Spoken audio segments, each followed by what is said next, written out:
Halo, selamat pagi kelas 9. Nah, di sini seperti yang saya katakan sebelumnya, saya juga nyobain project bioteknologi pangan seperti kalian. Jadi kalian nggak bilang bahwa guru mah enak tinggal nyuruh-nyuruh aja, sementara nggak tahu penderitaan siswa-siswanya gitu. Saya juga nyari kok, saya juga praktek project bioteknologi pangan.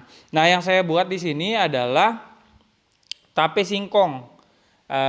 Atau di sini biasanya orang-orang menyebutnya peyem gitu ya. Nah, untuk bahan yang diperlukan itu ada singkong. Kalian jangan coba sebanyak ini ya, ini tuh banyak banget. Nah, jadi kalian sedikit aja untuk percobaan saja. Tapi kalau emang mau sekalian beli singkongnya banyak ya silahkan. Tapi untuk percobaan sedikit-sedikit aja. Nah, terus di sini ada ragi. Ini ragi untuk tape.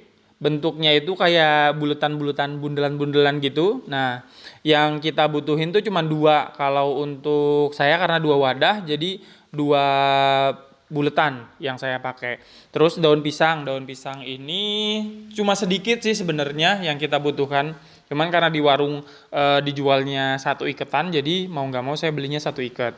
Terus alat-alat yang digunakan itu ada wadah untuk menyimpan tapenya nanti ini satu dan dua. Terus kita butuh pisau untuk memotong, mengupas singkongnya, sama butuh saringan yang ada apa aja gitu. Nah, terus ini tahapan pertama cara membuatnya. Tahapan pertama saya nggak bisa jelasin pakai tulisan ya, jadi pakai suara saja sama video. Ini tahapan pertama, jadi dikupas dulu singkongnya dari kulitnya. Terus untuk tahapan yang kedua, dicuci singkongnya supaya bersih, yang benar sampai benar-benar bersih. Itu tahapan keduanya. Kemudian tahapan ketiganya dipotong-potong singkongnya sesuai dengan sukanya kalian sih sebenarnya, cuman saya lebih suka kecil-kecil supaya nanti raginya bisa dibagi rata. Dan ingat ya, ini bukan tutorial membuat tape yang baik atau cara membuat tape yang manis dan sebagainya, tapi ini emang eh, saya mencoba untuk membuat tape. Jadi belum tentu yang saya buat, yang saya praktekin ini adalah yang terbaik gitu ya. Terus setelah dipotong-potong, lalu dimasukin ke panci dan direbus. Nah, sampai belebub-belebub. Setelah direbus, itu kalau sudah rada-rada empuk, nah kayak ditusuk pakai garpu udah empuk, kalian tiriskan ke wadah. Bisa piring atau apalah gitu. Kemudian setelah ditiriskan, biarkan singkong yang sudah direbus tadi dingin. Jadi benar-benar dingin, jangan sampai masih hangat udah kita proses. Nah, makanya di sini kalian perlu perkirakan waktu kalian untuk membuatnya. Jadi membuatnya itu nggak bisa cuma 1 jam 2 jam, saya juga akan lama gitu ya. Jadi dari proses tadi yang pertama dikupas, dicuci, dipotong, direbus, lalu ada proses didinginkan. Saya mendinginkannya itu sekitar 6 jam apa 5 jam gitu. Nah, jadi emang benar-benar dingin. Setelah dingin baru kita proses raginya, karena raginya masih dalam bentuk bulatan-bulatan gitu, jadi dihancurkan dulu supaya bentuknya jadi serbuk. Nah, ini yang saya buat ternyata kurang lembut gitu. Jadi kurang jadi serbuk, dia masih ada geruntul-geruntulannya tuh.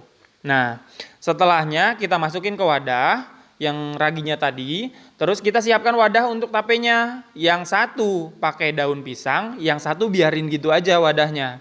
Nah, nanti kita akan bedain apa bedanya hasilnya tape yang memakai daun pisang sama yang enggak. Nah, setelah kita siapin wadah, lalu kita susun tuh singkongnya di dasar permukaan wadahnya. Setelah udah disusun, baru deh kita ulangin. Setelah disusun, jadinya setelah disusun di wadah, lalu ditaburin. Nah, itu gunanya saringan supaya ragi yang jatuh ke singkongnya itu benar-benar udah halus gitu. Jadi nggak ada geruntul-geruntulannya lagi. Nah, nanti kita taburi raginya ke singkongnya secara merata Saya nggak tahu apakah ini benar atau enggak tahapannya, tapi yang saya lihat dan saya pelajari di YouTube juga kayak gini gitu. Nah, mungkin kalian bisa bisa lihat bahwa ragi yang saya hancurkan itu nggak benar-benar hancur ternyata gitu. Kalau nanti kalian cobain yang benar-benar hancur ya, biar hasilnya lebih bagus gitu. Nah, ini kita buat percobaan di wadah pink pakai daun pisang, di wadah biru tidak menggunakan daun pisang. Setelah ditabur ragi, jadi satu lapis, lalu ditambahin lagi singkongnya, baru nanti ditaburin lagi. Seperti itu prosesnya. Nah, jadi nggak akan jauh beda prosesnya sama yang di YouTube. Nah, setelah itu, setelah udah dibagi dan ditaburin, karena tadi kurang halus, jadi saya halusin lagi tuh pakai sendok. Nah, jadi ditabur lagi sampai benar-benar rata. Kalau udah rata, baru kalau yang pakai daun pisang di wadah pink ini ditutup lagi daun singkongnya supaya benar-benar tertutup, lalu ditutup wadahnya. Kalau untuk yang biru, jadi langsung ditutup saja gitu.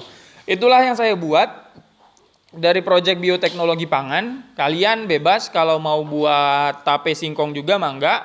Kalau mau buat yogurt ada caranya di buku. Kalau mau buat tempe ada di YouTube, mungkin kalian harus cari tahu lagi. Nah, itu yang saya buat sampai di sini. Kalau untuk proses pengerjaan saya tuh nyari bahannya seharian. Terus karena di warung. Kalau kalian butuh ragi, ini saya belinya di pasar, raginya itu satu bundelannya itu 2 ribuan. Nah, jadi kalau misalkan emang mau nitip, nanti kalian tinggal list aja siapa ketua kelas nanti melis siapa yang mau ikut nitip, nanti chat ke saya berapa orang yang nitip berapa butir gitu. Jadi misalkan si A pesen 2 butir gitu, nanti saya bantu cariin untuk raginya, karena biasanya nyari ragi yang susah. Tapi kalau misalkan kalian gampang ke pasar atau di warung ada, ya mangga kalian beli sendiri aja, itu lebih baik gitu. Tapi kalau misalkan susah, saya insya Allah bisa bantu untuk ngebeliin gitu. Jadi itu saja sih kalau kalian butuh ragi. Kalau kalian mau buat yogurt, di buku ada caranya, itu bahan-bahannya pasti beda dari yang saya buat. Terus kalau mau kalian nyobainnya tape ketan, kayaknya raginya juga sama, proses tape ketannya juga sama. Jadi dikukus dulu ketannya sampai mateng, terus ditaburin ragi, nanti diemin juga. Nah, nanti setelah udah ditutup ini selama 3 hari baru dibuka, barulah ada hasilnya. Karena saya nyobainnya hari Minggu malam Senin, jadi belum bisa saya buka hari ini. Jadi nanti bisa dibukanya hari ini Senin, Selasa, Rabu. Hari Rabu malam Kamis baru bisa dibuka. Nah, itu aja paling dari saya. Terima kasih telah mendengarkan. Assalamualaikum warahmatullahi wabarakatuh.